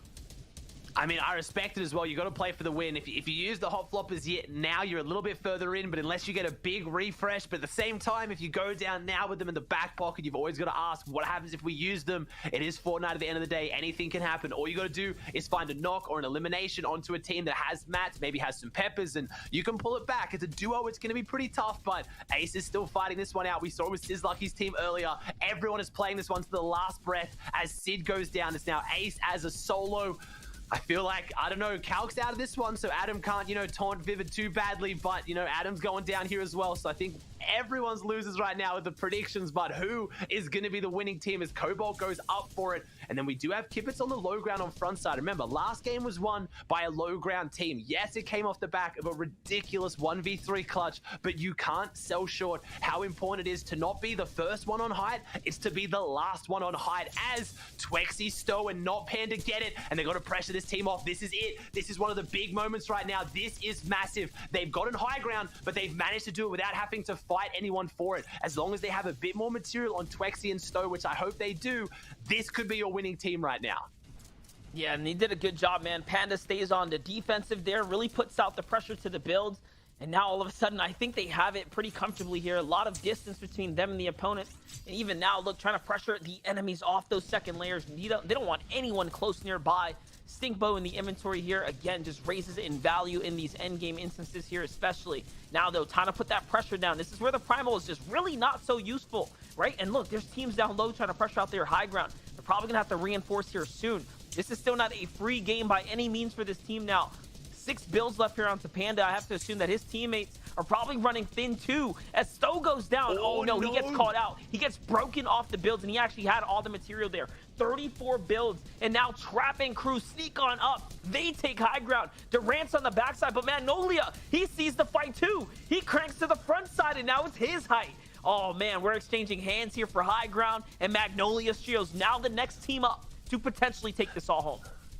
I think Magnolia has this one. We're shooting him with that team on the backside, but like I said, it's not the first one to take height, it's the last one, and this is what you're going to see. You're going to see a lot of teams fighting for it. It's Donnie and Magnolia. They got taken out game 1 by Calc's trio. Game 2, they challenged them and they won. This is their chance to pop off, because you know, game 3, potentially, they're going to have to go up against Calc's trio again. They need to make this count. They need to do it now, and they need to do it as a duo. Chewy has gone down. Donnie's been dropped. He only has 8 builds. I don't think he's got this. 8 builds on the low ground. No, Magnolia falls. Donnie, Chewy, and Magnolia do not have this. Every other team needs to be paying attention to this for game 3. It is an absolute all-out battle for height. You need to time it to perfection when you try to take it. If you go for it too early, you are not going to hold it. As Donnie's going for the medkit in Storm, but as a solo, we have Straw Hat, Charlie, Goku, Egu Monster. I know you were hyping them up. You were talking about them as a potential to win it. They are a full trio on low ground with a good loadout, good meds, and 5 elims on the board. This could be a low ground game 2 victory. It's absolutely possible. This is definitely one of my picks to take it all home. This is an underrated trio here. These guys practice hard, and they practice every single day. Do not count out any of these teams that put in as much work as any of these trios. And honestly, with everyone going for high ground and them being so content on the low, look at all the material they're conserving here. They're conserving their entire positioning here as Colbo, Dank, and Hoffner go up for height once again. Remember, they just fought Trap and Durant for it, and now they're up here, but they're out of material. This is the cost that it takes to play this height, and now Pepper comes out. That's a desperate take for HP and utility. What can they do with it? They're just gonna have to work off enemy builds. Someone else sneaks up though, Ozzy. It's never gonna be free, but Kobo connects, and he connects big right there. Can they get the refresher? Yes, he does have the harpoon. It gives them just a little bit more of that siphon material, so at least they're still in this game right now.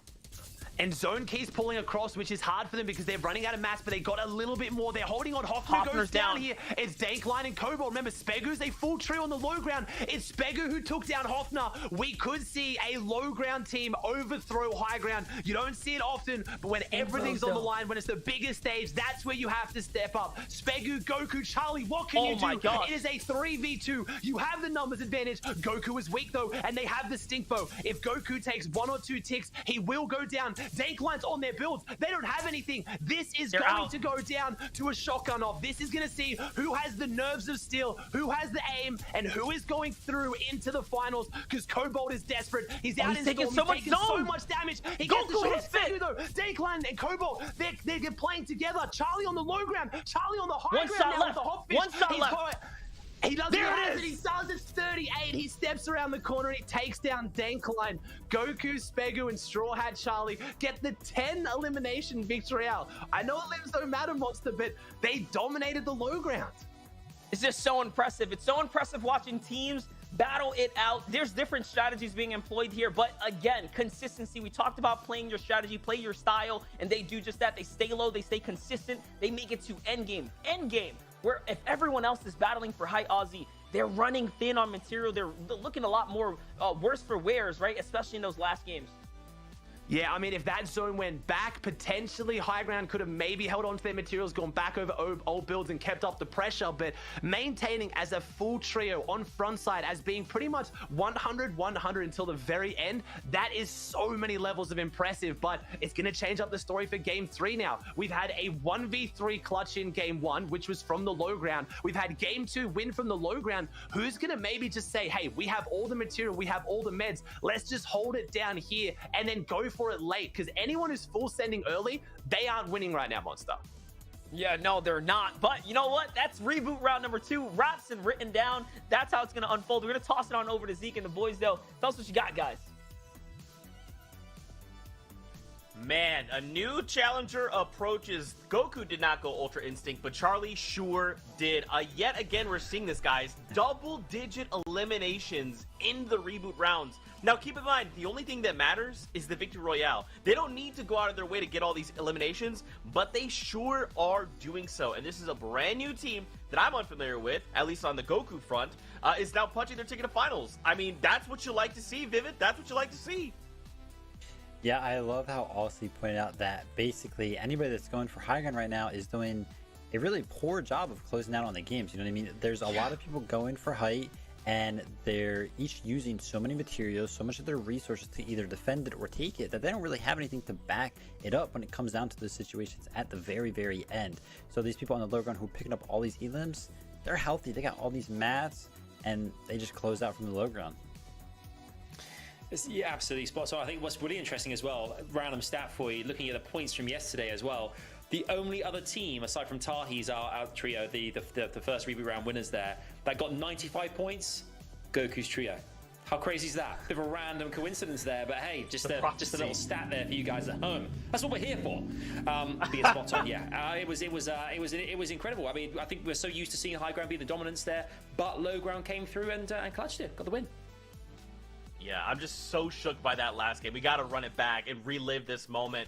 It's just, I like the casters are kind of pointing out, there's just so many different ways to win the game. As long as you have that valid win condition, you can close out the game. But you have to make sure that you're actually following through to get the win.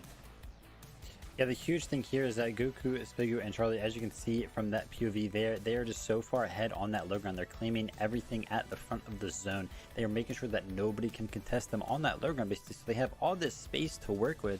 And essentially in Fortnite, what that space does when you're on the low ground is it gives you a lot more angles and opportunities to work with. And that's why they're finding these eliminations, which leads to, you know, refreshes on the material side of things. So that way they can continue this fight in this 3v2 situation. Obviously, they have the odds in terms of numbers, but if they'd had no materials here, if they found none of those refreshes, when you play on the high ground against somebody who doesn't have mats, it's very, very easy to find angles on this because they're below you. But yet, you know, finding those refreshes is really, really important. So well played from the low ground from this trio. Yeah, absolutely incredible stuff. I'm wondering what's going to happen in the next game, the final round. Before we get ahead of ourselves, though, let's just clarify. Gaga, Goku, and Charlie. Spegu, Goku, Gaga. I mean, come on. 10 eliminations again. That's back-to-back 10 eliminations. 95 points teams, 10 limbs. I mean, this is incredible. It's like everything's a coincidence right now. Don't worry, guys. I've already checked as well. There were no other teams yesterday with 95 points as far as I can see. So there's not going to be 3 for 3.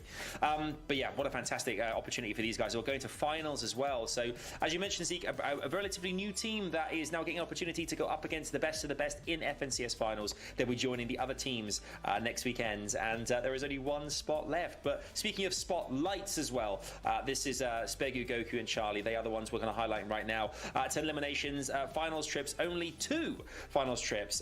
Top qualifying finishes 14, and heat placement 16th as well. So just scraped into with heats, and they've done it. They've gone all the way, and the dream is coming true for these guys, and absolutely elated for them. Absolutely incredible stuff.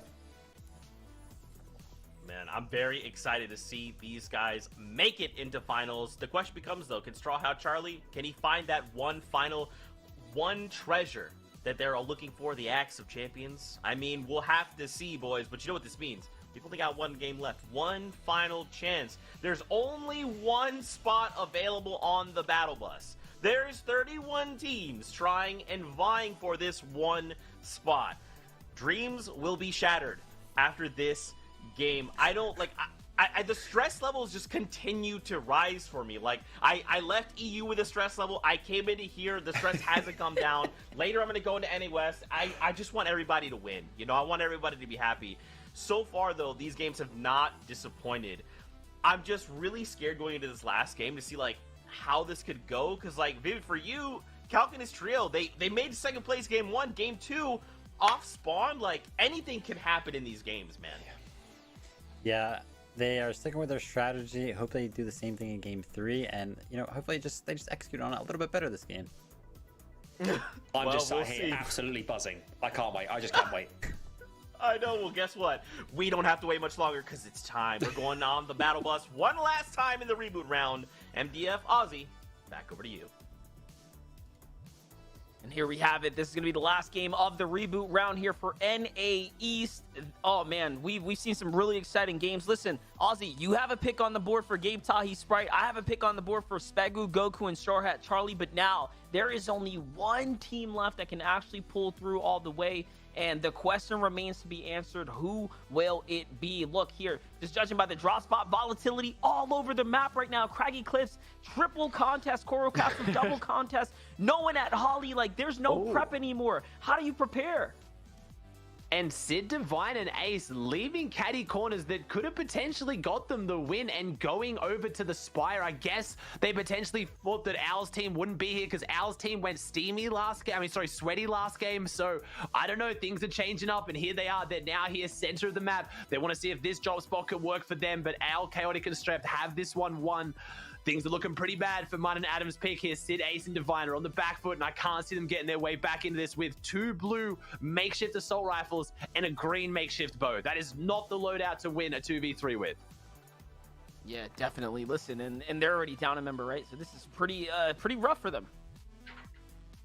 This is very rough for them. And I mean, this is why Spire is such a difficult drop spot. It works if you get the loot around it, if you make it work. We've seen, you know, what Nosh's team did here in the qualifying weeks. They absolutely dominate out of this drop spot, but on less preparation, it's a tough drop. I said it after game 1. I said it after game 2. Stick to your play style. Half the drops, half the strength of a team is in the drop spot. Is how well they know the drop spot. Where are the loots? Where's the angles? Where's your storm surge routes? If you get a north zone, which way do you rotate? That's the kind of prep. You can't just come into the game knowing instinctively. You have to do it. You have to do your practice. You have to do your research. But unfortunately, it looks like one team that switched up their drop has gone down to the Spire. Al's team not looking too fantastic to walk away from this one either, because Zucky, Aviv, and Leo are looking really healthy in this 3v3. And man, I hate to say it, but Zucky, Leo, and Aviv have had just the best third parties of the day. Like Sweaty Sands, they were successful. Game 1, they didn't get taken out, and now game 3, they successfully just time. And I don't know how they come in with all the loot as well. Like, so for Chaotic, Owl, and Strep, you have to be the most unlucky team right now to come across the luckiest team that is playing Flex Drop right now on the Fortnite map and finding success left and right. Can they clutch up now? They have to hit all the shots. Owl's already down. There goes his teammate in the follow-up, Chaotic. And now it's up to Aviv and Crew to just finish things up, and he does. Hits the big shot there. But talk about Flex Drops. Talk about somehow finding success and making it all work without having a single drop. Like, confirm to yourself. I have to wonder if they're just changing their drop spot based on who wins the round to land nearer to third party them. It's the only way you can potentially, like, there's no way you can third party Sweaty game 2 and then third party Spire game 2 from a different game 3 from a different direction. They have to know, as we see Calc, Joji, and Oz. But now, obviously, if you guys on social media, you've seen it, that 1v3 Calc's team, they're copping a little bit of heat, and I really want to see Calc, Joji, and Oz focus up here and win this one, because they had the game in the bag. It was a 1v3, but the same time, they ran out of mats. They were on their last leg. Sprite came out with the hot flopper. It was a nuts play, and there's not much you can do. You got to focus up and win, because Calc, Joji, and Osp, I would say right now, as the teams left in this lobby, in the position they're in now, has one of the highest chance of winning. But it's a mental battle, Monster. We've talked about the stress. We've talked about the anxiety coming into these games when everything's on the line and you almost had it. You were just one player short of getting it. To bounce back from that would be so difficult. I'm happy to admit, Monster, I know you've competed in the past in big tournaments in early Fortnite days. I personally could not handle that pressure, and I have so much respect for these guys that can. Yeah, and it's not even close. Like, this is just a different level, right? Like, they've been doing it for much longer. The practice is there. The literal blueprint. You've watched different players pop off and show off. So, again, it's like, is it your turn? As a competitor, you just never really know. You just try to do your best. But, you know, with Fortnite changing things up, this reboot round, there's all kinds of additional pressures that I don't think any competitor has ever really experienced before, right? This is a first for the entire scene. Yeah, I know a lot of people saying the same thing. The reboot round feels like the finals, and it really does. When everything's on the line, it is fantastic. But remember, we do have finals next weekend, 12 games, 6 games each day of the weekend. It is going to be so exciting, and we're going to see who's our last team that's going to be getting their ticket to the finals, and that's where all the big prize money is as well. These guys right now, they've been playing to make it there, and this is a risky fight here. This is a fight you see quite often. If you don't know why this fight breaks down so often, Flush Factory has a really, really good upgrade NPC that also potentially sells shotguns as well. So if you're looking for a power shotgun, if you're looking for a power weapon, you head over to Flush Factory, but quite often you're not the only team, and that's why these big fights break down on top of it. Oh, and it's not looking good right now as Predator gets hit big time there, loses all the shield, now has to pause down, giving up their advantage. Looks like Squish and Play do end up sitting up above for a little bit there, but hold up. Right on top of the NPC, has to be careful. The NPC gets angered there as he gets hit, so at least he gets a little bit of backup here, and now he jumps down to upgrade the loadout. Doesn't forget that that was available.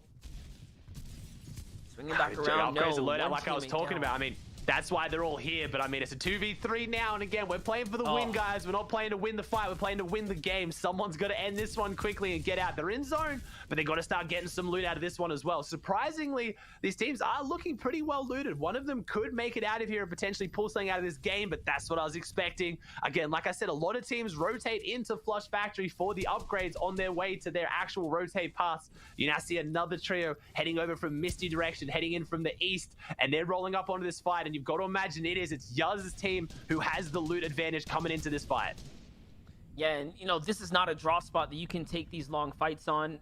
Inevitably, now they get punished for sitting here for too long. They could have bounced back, but no, of course, lets the guard down. Doesn't really have the awareness to check behind him in that instance there, and he didn't have the builds either to do much about it. So Yuz, CJR end up finding themselves a nice free knock there as they both open fire.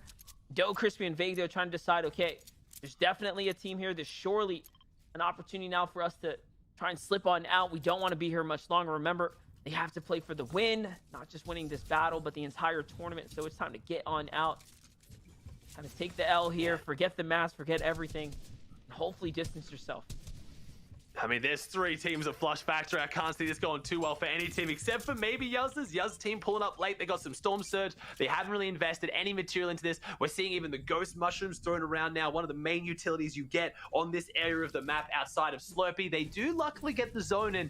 Got to start thinking about teams this zone plays into. I mean, Calc's team again rotating all the way out of Steamy. I know it's not going to play into their hands. We saw a triple team at Craggy Cliffs. And as I mentioned, Calc gets a knock onto Cloudy. That's big. Calc's team is still pushing. We talked about the redemption story of Tahi, Gabe, and Sprite. They got to play Sweaty Sands one single game in a set lobby during, and they get the victory out with Sprite clutching up a 1v3. But Calc, Joji, and Oz have been playing fantastically. They made it to round 4 every single week. They just fell just short in that final fight. And if they could win it now, everyone's a winner today. And I would love to see nothing more. I know I'm back in Sid Ace and Divine as my pick. I know I backed Calc, Joji, and Osp earlier in the weeks, but honestly, after I know how Calc, Joji, and Osp must be feeling, to see them put that behind them, especially as the young players of Joji and Osp, and then clutch up the game 3 win, I mean, nothing would make me happier. So, Class and Susboy, I'm sorry, I'm cheering against you here, but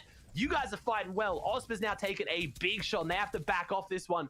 Calc's team maybe playing a little bit too aggressive, and looks like Joji and Osp have both taken some damage. Calc's the only one healthy here. It's a 3v2, but they've got to be careful. They're not in zone, and they're playing super aggressive here. Yeah, not only that, they're sitting up straight across from Nani, Durant, and Trap, who are watching this fight from a distance here, taking pop shots as well. So you can see that's why there's so many extra builds there to protect themselves, because that mountain is just really not too far off. But now here it is. It's time to get that game closer, get the big shot, end this fight here. They're expending so much here now, but they can do that too. Remember, they get the entire draw spot to themselves. All this loadout, look at all the ammunition, plenty to work with. So all these tags aren't just for nothing. What they were losing, probably the biggest here, is the material, right? All the material count they're putting into this. Off gets up Suspect though. Okay, so they end up at least winning that fight right there. That was almost really close for Suspect. He nearly clutched up the exchange there, but no, it is going to come out to the trio of Calc. Yeah, and it looks like I'm wondering where the trio went off to. Where did they go right now? I believe it was Class that was still up here, so I don't know how. I think Class is just disengaged a little bit to that west there, but Calc, Joji, and Oz get their damage. They've got more than enough Storm Surge here, but did they use too much for it? I mean, I'm still seeing 2 big pots. I'm seeing 6 minis, 2 med kits. I mean, I think they had the extra loot to burn, and coming out of Steamy, that's what it has. Plenty of loot, but you need your Storm Surge, so we get our quick stat flying in. The players competing have 111 total FNCS final trips, more than any of the heats. And it's an interesting statistic. We've taken out, you know, arguably the best teams, because that's how this format works. The top 3 each week, the top 3 from last grand finals, and then the top 6 from heats. But you've still got fantastic players in here. You've got some players who have gone to finals 111 times. One of those players being Calc, who's gone to almost every single FNCS final in history. So, man, it'd be sad to not see him go there this time around, as well as Legend Dean goes down here. We're talking about OGs, and Summer Riley's left as a solo. Yeah, he's on the run right now. He's playing his high ground here, trying to see what he can do. He's going to sneak in. These edits are his. Great shot there, but they're below the surge too. So, again, these are teams desperate right now to get their tag on, get their fight on, and this is why it's all unfolding. It's actually Yuz and crew who rotate, double back from their draw spot and where they came from.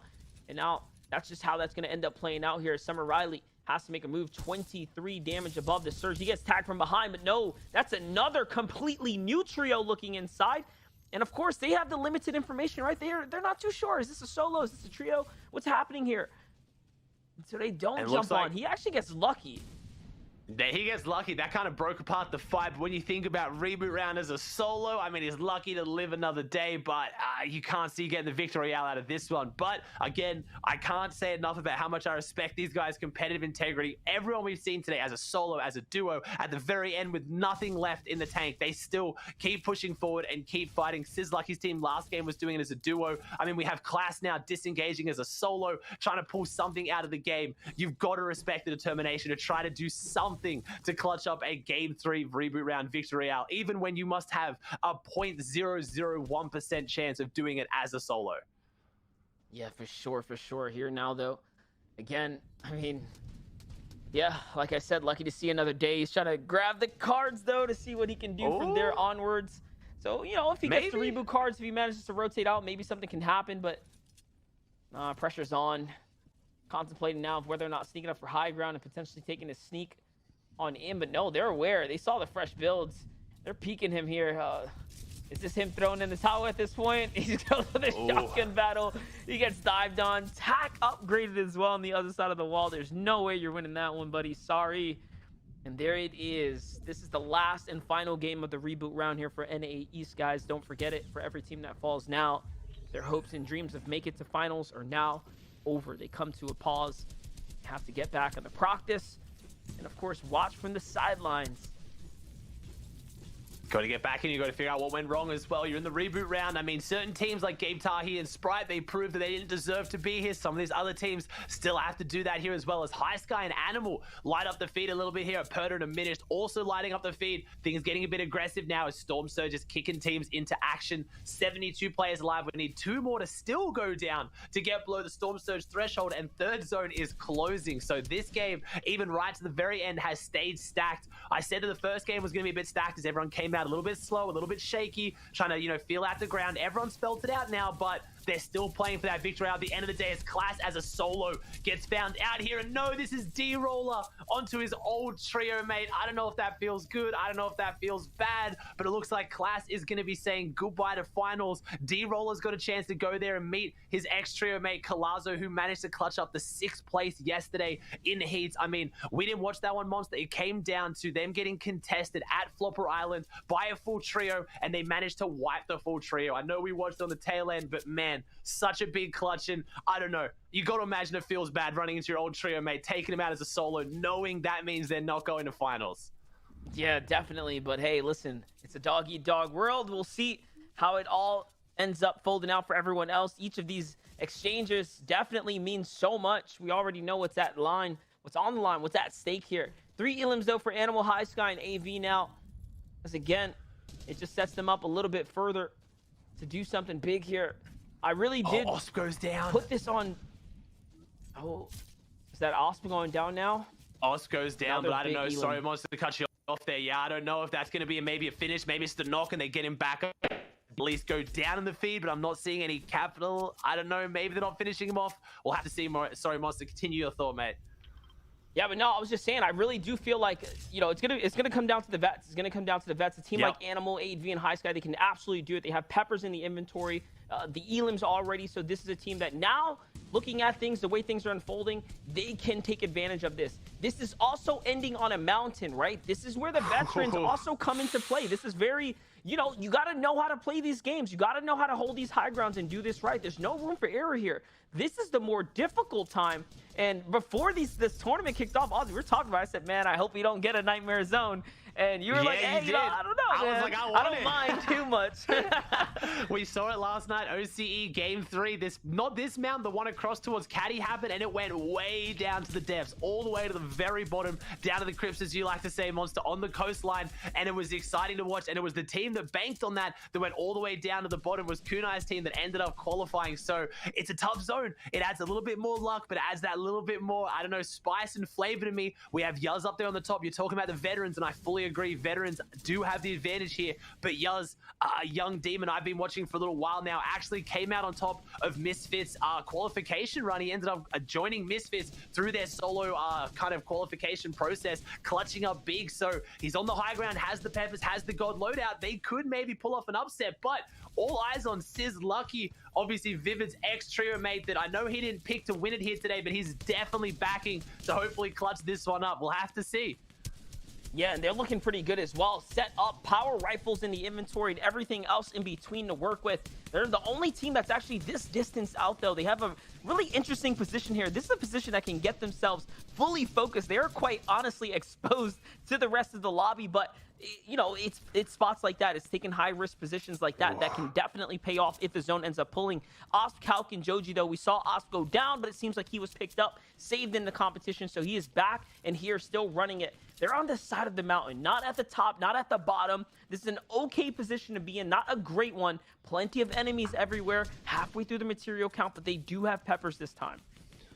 And with the Harpoon as well, like, I could see this going really well for them. Players are going to be pretty shambles on Matt, and this is the worst zone to try to fight for high ground if it pulls down. If it pulls up, yes, high ground is ultimate king. Everyone has to come up to you, you get to hold that pressure. But if it pulls down, it is so easy for a team to wait in Storm, pop a flopper or two, and then just jump out once you drop below them. And all of a sudden, with no builds expended, height is there. So this endgame is going to be a big one. You're not going to want to tune out of this one. This will be one of the most exciting endgames you've seen. I know it's been hard to top today, but Oz, Calc, and Joji have a chance for the redemption. Calc has been here before. He has won a trio FNCS Grand Finals, the first ever trio FNCS Grand Finals. His ex-trio mate Macwood is already into the finals. Zextro, we're going to miss him. He's not here today, but can Calc jump up and get into the finals? Because a lot of people, myself included, would agree that he deserves to be there. That game one was an upset. It was a bit of a mistake, bit of a blunder, but they're putting that behind them. How impressive to go from that to then potentially clutching up in game 3. Calc, this is your moment of redemption, and there it is. Takes down Panda, gets the big pump shot, but no, Calc falls. It's onto Joji and Osp. He literally falls down the mountain.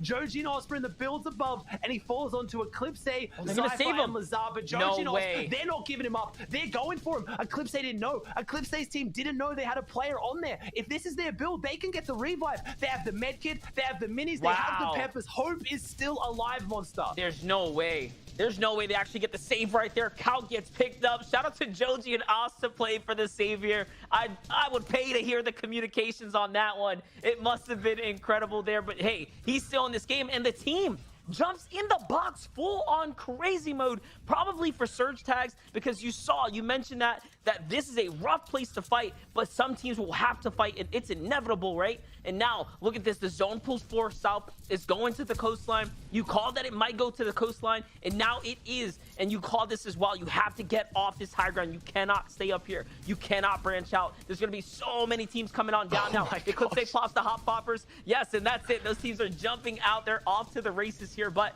Calc, Joji, and Off are still in this here. They still have a chance. And that's what Calc is setting up for. He could potentially stay here and maybe try to take the high ground. I don't think he wants to go for it. The peppers are popped. Oscar's taking some damage. Joji's taking some damage. They're all getting lit up in the feed. But who can make it off the mountain? If a team can seriously hold the high ground off this one, they will be in a fantastic position. But based on the angle of those shots, I have to imagine that there are teams that are down here who have already based up and they have the potential high ground. As Joji is getting lit up here, the mechanics have to come out here. He can't miss any of the edits, and he doesn't. He makes it into the build, but for how long? He's only got the minis. They drop the med kit. Hope is still alive, and they have the harpoon. It goes across. It doesn't go up. They don't need as many materials here. High ground will not have as much of an advantage, but you have to ask who is on the high ground. I see Animal lighting up the feed a little bit. There is somebody that's up there in a position of power, and with zone going across, it is Azerbo, Fop, and Gandhi. I put my name out there that yesterday with uncontested Slurpee would be their day. Unfortunately, they fell short, but they've left it to this, and they have one game to make it work. I'm not seeing any meds, and I'm not seeing a lot of material, Monster. Are we going to see a repeat of them losing high ground to somebody else, or can they finally hold it and get the win? Listen, we've seen a little bit of everything today. The most ridiculous comeback stories, the low ground victory. I'm assuming high ground is walking away with a textbook victory royale. Even amidst all the pressure, this is it. The last game, the last round now to clutch up. They can absolutely do it. And this is an experienced team. This is a team with a lot of seasoned practice. This is a team that can do this right now. But Mars, Nexi, and Crew are just underneath second height. They're not focusing. And there it is. Finally, they start to look down. They just have to play textbook. Don't let up the pressure. Once you stop pressuring these teams, that is when they try to do those sneaky high ground retakes and you lose out. That's what we've seen time and time again. I mean, for Oz, Calc, and Joji, it's not looking good though. They're all down to no shield here, Oz. Yeah, but it's Gandhi's team on the high ground that's run out of materials. They've run out of ammo. I'm looking at teams like Nounzi. I mean, they can try and do something. Sizlucky is in there. They might be able to do it. Joji, Osp, and Calc on their last breath. I know Joji is a person. I know him as a player. He's going to be burning after that game one. He's going to want to make up for it. What can he do? And he goes in the box, and unfortunately, he goes down. Gandhi, Azerbo, and Fop, they had to drop off the high ground. I called it. They don't have the utility to hold this. Nounzi, Sizlucky, and Shades could win this. They're a full trio. There is 6 teams up, 13 players. One of them goes down though. Azerbo and Fop. Fop is right now trying to farm out the house to get some material to hold on to this one, but he doesn't have the heal off. He doesn't have the utility. Who can close this out? It's Sizlucky Nounzi. I know right now Vivid is on the edge of his seat, cheering on his ex-trio mate. We're talking about Calc having won an FNCS before. Sizlucky's team came second, but he wants to go through to the grand finals. He wants to come out on top, and I think they're going to. Sizlucky and Nounzi on the high ground. The spray's coming out. Azerbo has nothing. He has nothing left. He's on the low ground. The harpoon, the desperation. Sizlucky's on top. They can't lose this. There is no way they lose this game. They are going through to the finals unless, wait, did he harpoon some mats? How does he still have anything still in this? The spray is coming out, but I don't think he's going to be able to get up. He's trying to go for the heal off. Sizlucky is just going to finish him off, and Sizlucky, one of the absolute OG comp veterans, is surely making it through to the finals with the final elimination to boot. And I mean, man, battle of OGs, battle of the new young faces, Monster. We have our 3 teams, and that's it. Finals is secured. We got a little bit of everything here today. The reboot round brought the excitement exactly the way we knew it would. And then, Ozzy, what was that? We went 3, basically together, 3 for 3 on our picks. there was a very slim chance we could have done that, but that is just the homework, the preparation, and knowing what these players have to offer. For any team that made it this far, congratulations. You just won one of the most difficult rounds of Fortnite ever. And I mean, tough zone as well. What a zone to win it on. Down the mountain, up the mountain. They played it perfectly, and you talked about it. That's where the competitive kind of experience comes in. That's where the nerves of steel come in, when you can hold your own, when everything's on the line. I love Reboot Round. Monster, I think we're saying goodbye. We are going to be sending it over to the desk. We're going to be back next week for the finals, though. 12 games, and I guarantee they're going to be just as intense. Zeke, close it out, mate. Thank you guys so much. Absolutely insane games. Observers so on point, following all these trios that we wanted so bad to make it to the end. But it's Sizz lucky. I cannot believe it. Just having this masterful performance going into these final moments. We're walking alongside this mountain and they're like, look, save your materials. We know how this is going to go. We can make it to the end. We can hold this high ground. We can close it out. Wow. Unfortunately, Vivid, it didn't happen. Calc's trio did not make it, but still a massive congratulations to Sizz Lucky and company. Wow, super well fought from them. Listen, I'm used to it. My predictions don't work out. But what does work out is a Sizz Lucky victory out. Like, I think I'm more excited for this than I would have been if Calc would have won that game. Like, let's go Sizz. You know, they actually didn't make it into the first game because of some internet problems, but they got into the last two, and the last one is where they get their victory royale. Monster D-Face called it. Great prediction from his part. He believed in him because I got that victory royale yesterday, and Sizz Lucky with the veteran experience there, knowing that he just waits for that high ground team to make a couple mistakes, and then they go ahead and they strike a little bit later when they can. Well played. Let's go, Sizz. I'm with you guys 100% there. Same as you, we're watching Calc's trio just scrambling to survive. They're coming down that mountain. The storm was just going this way, that way. It was incredible to watch, but Sizz and co, just unbelievable from those guys. And I'm so pleased they're in the FNCS finals. I'm so excited to share that experience with them next week. It's going to be amazing to watch. You know, speaking of watch, we got to watch the last moments of that game to see how it all unfolded. Just once again, look at this, man. Having to climb the mountain, you have nothing left in the tank. And for Sizz and company, they knew, they understand, they were watching this, and they literally used the last bit of their materials to ensure themselves that they would have this win. I mean, look, even just the 16 builds, that doesn't sound like a lot, but boys, that's all that they needed.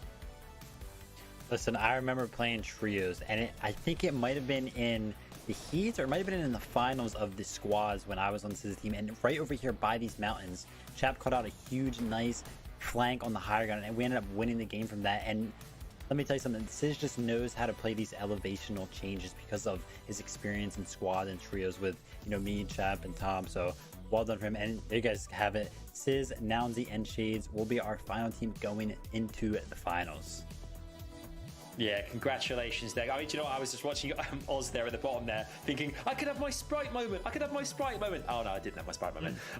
Sadly, it didn't happen in 3v1. But these guys did go through, as you mentioned. It's just an incredible thing to watch. These guys go all the way through to the finals with 5 eliminations. So they've had 6 finals trips, top qualifying finish of 38, and the heat placement 16th. You know, yesterday we actually watched them in Heat 3 get a victory royale in one of our games, and we you know, that alone kind of got them into contention for being part of the reboot round as well. So to get here to compete with us, you know, these personal moments as well. We lost Calc's trio, which I genuinely was rooting for as well with Vivid on the sidelines. I promise you guys at home, I absolutely was. I wanted to go through as well, but to see Sizz Lucky and co as well, who Vivid's such a, you know, has that connection with as well. It's just as special. So really, really exciting stuff. Right, man. And of course, there was 3 trios that did pick up 3 victory royales. Here they are as a refresher in case you're tuning in toward the tail end of the reboot round for NA East. You've got Gabe, Taki, and Sprite. Sprite literally pulled off one of the craziest 1v3s, as in he was by himself and had to fight off 3 other members of an entire trio to qualify. Spegu, Goku, and Charlie also pulled off a last-minute 1v1 to qualify, and you just watched it right there. Sizz Lucky, his trio, they held the high ground, they pulled it off, and now we know all 33 trios going into finals next weekend. Gentlemen, it has been a fantastic weekend of action. We got the semifinals yesterday. We got the reboot round today. I mean, it's just so much fun. And all to think, we still have 4 more matches in NA West. So we're not done yet. It's not over. Now, if you don't want to watch NA West, then you know where to find us next weekend. We'll be here for Saturday and Sunday. 6 matches both days. 12 total matches and 1 FNCS Trios champion. As always, Fortnite fan, make sure you guys follow Vivid, follow Adam, follow MDF, follow Ozzy. They pour everything they have into these broadcasts. Without them, it is not possible. So please make sure you come back at least next weekend to see the exciting conclusion of the Chapter 2 Season 6 FNCS Finals.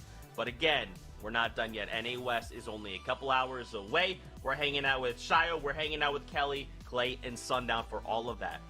As always, Fortnite fam, we love you guys so much. Thank you so much for tuning in. It is crazy to think we're going into finals, boys. Next weekend is going to be some of the craziest action we've ever seen. So until then, Fortnite fam, we love you. And as always, we'll see you on the Battle Bus.